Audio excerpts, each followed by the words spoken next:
Bonjour à vous. Je m'appelle Serreto, Étienne Serreto. Je m'appelle Étienne Serreto.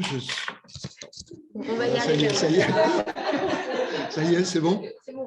Il n'y a pas besoin de la refaire? Pardon, c'est bon. Bon, donc je m'appelle Étienne Serreto, je suis ingénieur ENAC à la retraite. Mais néanmoins, je continue à travailler dans la foulée de l'activité que j'avais lorsque j'ai cessé mon activité. Je travaillais au laboratoire de recherche de l'ENAC et je poursuis donc de l'activité pour travailler sur le cas des pilotes sourds en aviation légère.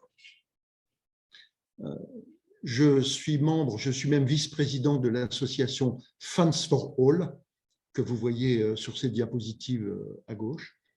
Tout à l'heure, j'expliquerai ce que veut dire Fans for All, c'est un peu compliqué, puis ça n'a pas forcément de l'intérêt dans un premier temps. Donc, je suis vice-présidente de cette association et autour de cette association, nous avons créé, j'ose pas dire un consortium, mais ça pourrait en être un, nous avons créé un groupe d'institutions intéressées par le projet. Alors, on reconnaît deux grandes écoles aéronautiques, Supaéro d'un côté et surtout l'ENAC, évidemment, de l'autre.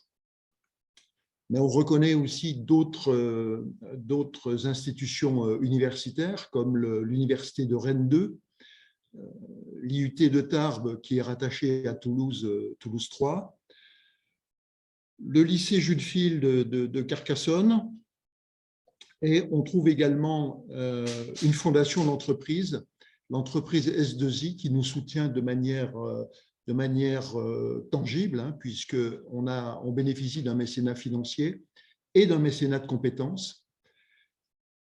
Et puis, on a également des aéroclubs, hein, parce que faire de l'aviation sans aéroclub, c'est illusoire. On a à ce jour 3 aéroclubs. L'aéroclub des sourds, qui existe, hein, c'est un vrai aéroclub avec des vrais avions, des vrais pilotes. L'aéroclub Air France de Toulouse, et puis un aéroclub très sympathique à Tarbes. Voilà, un bel aéroclub qui permet de voir les Pyrénées quand il fait beau, bien sûr. Finalement, quel est l'objet de notre travail, de nos recherches? Pour que des pilotes de l'aviation légère, donc en difficulté d'audition ou d'élocution, puissent voler dans des espaces aériens où une interaction, aujourd'hui vocale, avec le contrôle aérien est obligatoire, Fans for All vise à identifier puis à mettre en œuvre un dispositif de suppléance multimodale que dans les diapositives suivantes on appellera DSMM, dont les caractéristiques à long terme sont données juste après. On a donc ici une première caractéristique que nous avons baptisée les processus interactionnels mis en œuvre par le DSMM. J'ouvre une petite parenthèse. Pour l'instant, notre démarche, on l'appelle démarche multimodale. Vous avez compris que ma présence ici avec vous ce matin montre que dans un premier temps, nous avons choisi le terme de multimodal parce qu'on n'a pas pensé à multisensorialité, hein, mais pour l'instant, le concept de multisensorialité est un peu intrinsèque dans nos pensées et nous espérons qu'à l'issue de ce travail, nous réussirons à y mettre du concret et des arguments scientifiques derrière. Donc, je ferme la parenthèse. Ces processus interactionnels, ils sont 4. En haut à droite, on voit qu'il faut interagir avec l'environnement sonore du vol. Au milieu à droite, on voit qu'il faut interagir avec l'environnement aérien. Hein, c'est-à-dire que quand on est en vol, il y a souvent d'autres avions autour de nous. En bas à droite, on voit qu'il faut agir avec le contrôle aérien. Hein, ça, c'était déjà implicite dans ma présentation.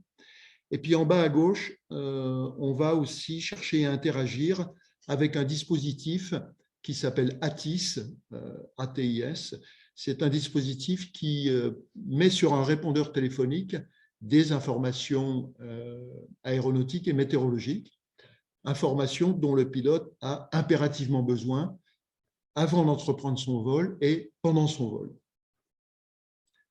Donc là, ce sont pour les processus que nous envisageons de mettre en œuvre via des modes. Quels sont les modes interactionnels que le DSMM devra mettre en œuvre? Eh bien, pour revenir dans la même présentation que précédemment, en haut à droite, on va travailler sur l'analyse de la signature du son à l'intérieur du cockpit, de manière à caractériser ce son pour le transférer ensuite dans un environnement silencieux. On va faire du son silencieux. Au milieu à droite, donc, en termes de mode interactionnel, là, nous avons deux modes différents. Un premier mode qui porte sur de la synthèse vocale, qui permettra aux autres avions d'entendre ce que la communication silencieuse entre le pilote et le contrôleur aérien porte. Donc, il va y avoir un échange numérique et il va falloir que cet échange numérique soit synthétisé pour qu'il soit diffusé, donc avec une synthèse vocale, aux autres avions. Et puis, la réciproque de cette interaction, eh bien, il faut aussi que ce que les autres avions disent au contrôleur aérien soit entendu par le pilote sourd. Donc là, on va mettre en œuvre quelque chose qui ne sera pas de la reconnaissance vocale, parce que la reconnaissance vocale en l'air, aujourd'hui, elle ne marche pas. Enfin, en tout cas, moi, je n'ai jamais vu de démonstrateur suffisamment convaincant. Donc, on va inventer quelque chose qui ne sera pas aussi performant que de la reconnaissance vocale, mais qui donnera quand même une information dont on estime la crédibilité suffisante au pilote sourd. Ensuite, donc, avec le contrôle aérien, nous allons inventer un langage sémiotique, qui est un langage donc, qui porte des dessins, des lettres, des chiffres, des symboles, enfin, qui sera un langage silencieux. Et puis, pour le répondeur téléphonique, eh bien là, on testera la reconnaissance vocale, puis la retranscription sémiotique. Alors, vous allez me dire pourquoi reconnaissance vocale ici et pas ailleurs? Tout simplement parce que le message qui est sur le répondeur téléphonique est un message très simple, qui est répétitif, qui est structuré d'une manière, qui est gravé dans le marbre. Voilà, la structure est toujours la même. Donc, en matière d'algorithmie, c'est le moins difficile pour les algos de reconnaissance vocale. Donc là, on a de bons espoirs pour que, sur ces messages très simples, la reconnaissance vocale fonctionne. Alors, quelques exemples pour qu'on commence à tester en matière de langage sémiotique. Ici, on a la transformation d'un texte, hein, sur la partie gauche.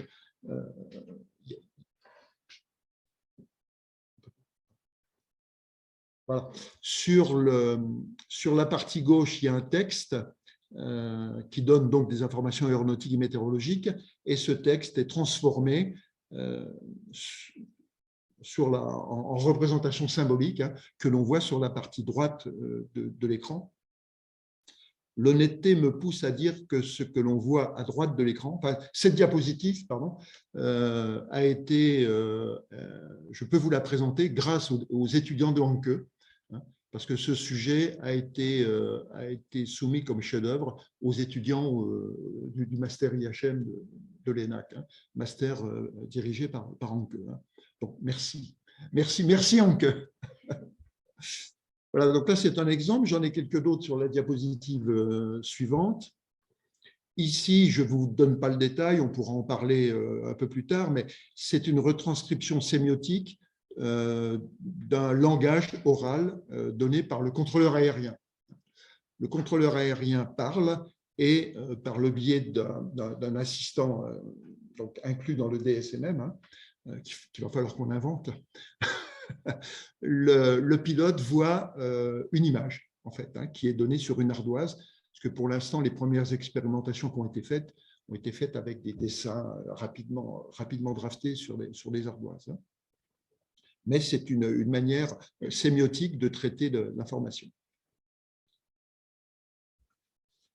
Alors, on teste aussi d'autres artefacts. Ici, sur cette diapositive, on voit en haut à gauche une lunette à réalité augmentée qui est testée au simulateur. Et en bas à droite, on a la personne qui est à gauche est un pilote sourd qui porte un gilet haptique. La personne qui est à droite avec le blouson jaune est le pilote de l'avion. Et derrière, ce sont deux étudiants de l'IUT de Tarbes qui activent le gilet haptique. Et on ne le voit pas sur la photo, là, mais le pilote sourd avait pour mission de remplir un formulaire pour nous dire je comprends la nature de la sollicitation haptique ou pas. Donc là, on est en vol et on réalise des tests avec cette veste que vous voyez, qui est une veste, pour l'instant, elle est issue des jeux vidéo. Et c'est une veste qui nous donne beaucoup d'espoir pour la suite. Voilà, on peut passer à la diapo suivante. Alors, définir ce DSMM, là, qui pour l'instant n'existe que sur le papier ou dans nos têtes, il faut qu'on le définisse et qu'on en prévoit la conception, sachant que définition et conception doivent répondre aux exigences des problématiques structurantes des interactions pilote-contrôleur aérien. Notre affaire s'intègre dans un monde qui existe déjà. Donc, dans ce genre d'affaires, on a toujours deux scénarios possibles. Soit on transforme le monde pour qu'il soit à la hauteur des objectifs que l'on souhaite, soit on reste plus humble et modeste et on cherche tout simplement à s'intégrer. Ce qui, dans le cadre d'un pilote sourd ou en difficulté d'audition ou d'élocution, correspond à un mécanisme d'inclusion sociale quand même. Il y a cette connotation dans notre projet qui nous motive aussi. Voilà, on peut passer à la suivante. Alors, parmi ces problématiques structurantes, donc je vous en donne les grandes lignes. Il y a tout d'abord l'activité. Il faut savoir que l'activité aéronautique est organisée sur la base de règles, mais ces règles sont suffisamment flexibles pour prendre en compte les changements prévisibles de contexte. J'aurais tendance à dire qu'on a une organisation qui est préétablie, préexistante, dans laquelle il y a des interstices, et interstices dans lesquels on peut tout à fait légitimement s'intégrer. Je dis ça, j'ai oublié dans les partenaires, j'ai oublié de mettre l'accent sur la Direction générale de l'aviation civile, qui est l'autorité régalienne qui traite la gestion du trafic aérien en France. Nous avons des accords de principe pour que notre projet puisse être mis en vol. On ne fait pas ça, notre projet n'est pas conduit par quelques rêveurs dans le fond d'un hangar. Et on travaille en vrai, on est des vrais professionnels et on travaille en partenariat avec des vrais professionnels, notamment ceux qui traitent du régalien. D'où la légitimité d'utiliser des interstices que l'organisation met à notre disposition. Dans les structures, il y a évidemment un système d'information. Il faut savoir que dans le monde de l'aérien, c'est assez simple finalement. Le système d'information est initialisé à la préparation du vol et mis à jour en vol par les acteurs de l'activité qui utilisent des dispositifs multimodaux et des dispositifs multisensoriels. La pratique, l'usage montre que sans le savoir, on fait déjà ça. On peut passer à la diapositive suivante. Voilà, là c'est bon. Ce système d'information, prenons le cas du pilote par exemple, mais ce que je dis vaut aussi pour le contrôleur aérien. Pour nous, je fais une petite parenthèse, pilote ou contrôleur aérien sont tous les deux des aviateurs. Chacun a sa place conduisant chacun sa mission, mais il faut les deux pour que la mission soit accomplie, et notamment dans les conditions de sécurité optimales, quoi. Donc, le système d'information, il permet d'alimenter un schéma mental, donc individuel et collectif. Vous comprenez que derrière collectif, il y a pilote et contrôleur, plus d'autres, mais dans un premier temps, pilote plus contrôleur. Ce schéma mental, il est construit dès la préparation du vol, sur la base du plan d'action et des compétences, expériences des acteurs de l'activité, puis actualisé en vol par le système d'information. Ce système d'information qui traite le passé, le présent et le futur. J'ouvre une petite parenthèse pour rebondir sur un point de vue exprimé par Céline tout à l'heure. Nous, les aviateurs, nous avons une conception du temps qui se rapproche plutôt de la conception de Saint-Augustin plutôt que de celle des physiciens ou des mathématiciens. Contrairement à ce qu'on peut penser, on pense que l'aviation est un métier technique, physique, mathématique, certes, bien sûr, hein, mais au fond des choses, un aviateur, c'est quelqu'un qui n'a plus les pieds sur terre, hein, au sens propre comme au sens figuré. Hein. Et notamment la conception du temps, pour nous, elle n'est pas du tout… Alors, il y a une partie linéaire, bien sûr. On a un aérodrome de départ, on a un aérodrome d'arrivée.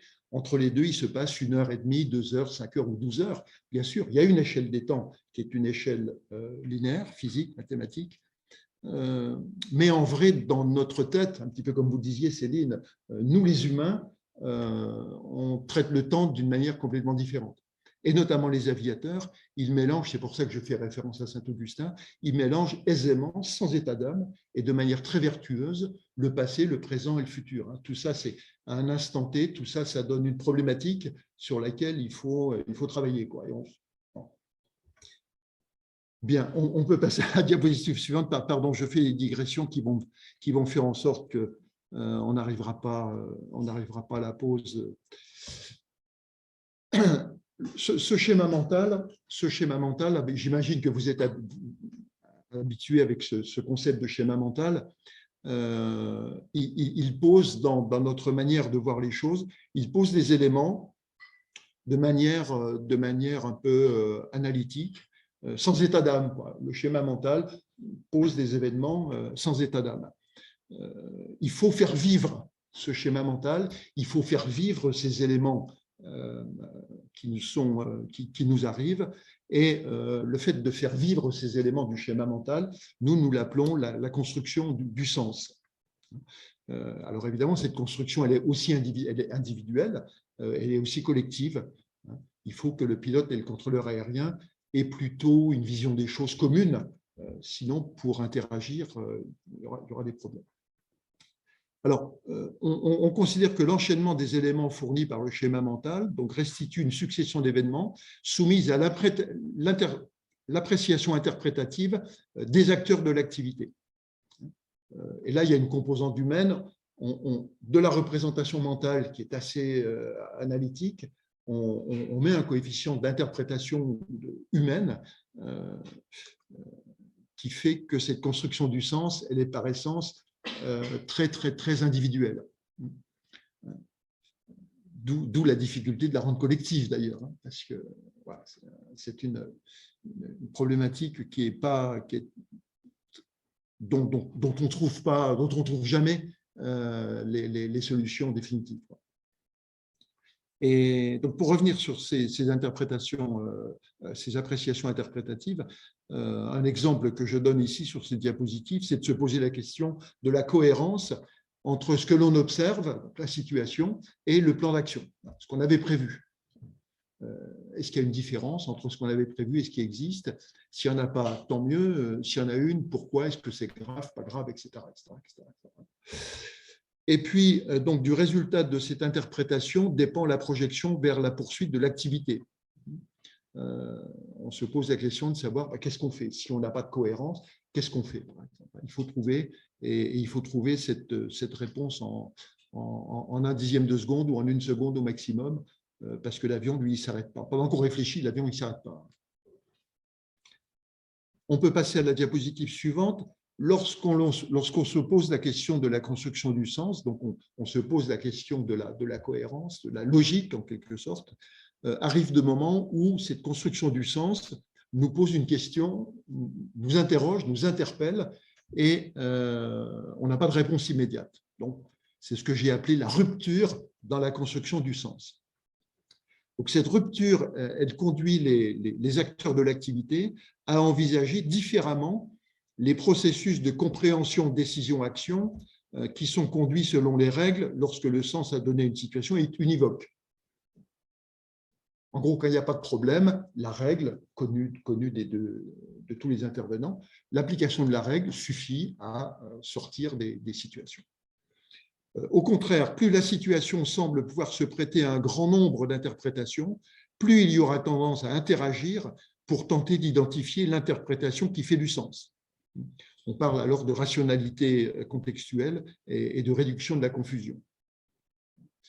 Quand on a 1000 questions, 1000 réponses possibles à une question, il faut choisir la bonne. Et l'une des méthodes que nous utilisons en aviation, justement, c'est d'interagir le plus possible, soit avec l'environnement, soit avec le contrôle aérien, soit avec un copilote. Mais là, l'interaction est obligatoire. Si on reste seul face à un problème qui, a priori, n'a pas de solution, eh ben on meurt. C'est pas compliqué. L'avion tombe et on meurt. Dernier point structurant de l'organisation aéronautique,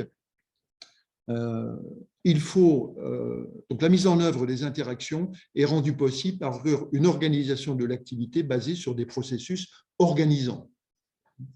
C'est-à-dire que, comme j'évoquais en cas de rupture de la construction du sens, pour trouver la moins mauvaise solution, il faut interagir. Donc, il faut tester en quelque sorte des solutions possibles et puis très vite pouvoir revenir en arrière. Il faut aussi que l'organisation de l'activité le permette. Et donc, aujourd'hui, dans l'aviation, c'est possible parce qu'il y a une part de l'organisation qui est structurée par des règles, mais comme je le disais tout à l'heure, il y a des interstices qui fait que quelquefois, c'est l'usage qui prend la main en quelque sorte. L'exemple très facile à donner, c'est l'avion est en vol et puis soudain, il y a une panne de moteur, par exemple. L'avion est environné d'autres avions. Tout ça, ça fonctionne. Le contrôleur aérien règle son trafic en fonction de règles. Et puis soudain, un des avions a une panne de moteur. Qu'est-ce qu'on fait? Soit on est bête et discipliné et on continue à appliquer les règles. Et puis on dit à l'avion qui a un problème, écoutez, cher ami, vous n'avez pas de bol aujourd'hui. Ou bien on traite les choses différemment. Vous avez compris que c'était cette solution qu'on retenait toujours. Le contrôleur aérien adapte souvent, en une seconde, il adapte instantanément l'organisation de l'activité au profit de l'avion qui a un problème. Et donc c'est ce que nous appelons un processus organisant. Soudain, l'organisation est calée sur un événement. Et ça, c'est quelque chose qui est structurant et il faudra donc que notre DSMM soit capable de traiter ce genre de situation. Voilà, on peut passer à la dernière diapositive qui est en quelque sorte ma diapositive de conclusion. Donc, il importe pour Funds for All d'enrichir sa démarche par un traitement des problématiques qui soit à la fois multimodal et multisensoriel, au profit d'interactions porteuses d'efficacité et de sécurité. Donc là, j'affirme notre volonté d'une approche complémentaire, en quelque sorte, par rapport à ce qu'on a priori lancé, nous. Donc, comment faire? Eh bien, travailler dans le cadre d'un consortium dédié à ce thème aurait un intérêt appréciable. Et notre premier questionnement commun pourrait être, entre enrichissement de l'information et risque de confusion, comment déterminer l'apport opportun de la multisensorialité? L'idée est très simple, c'est que quelquefois, alors je ne sais plus ce que disait le poète, le trop est l'ennemi du mieux, je crois. Du bien, voilà. Le trop est l'ennemi du bien. Pardon. Le mieux est l'ennemi du bien. Voilà, voilà. Donc, on a, à partir de maintenant, on a 20 ans, hein, c'est un peu plus que 4 heures, pour traiter cette question existentielle. Voilà, merci Céline. On peut passer à la diapo finale. Voilà, merci à vous.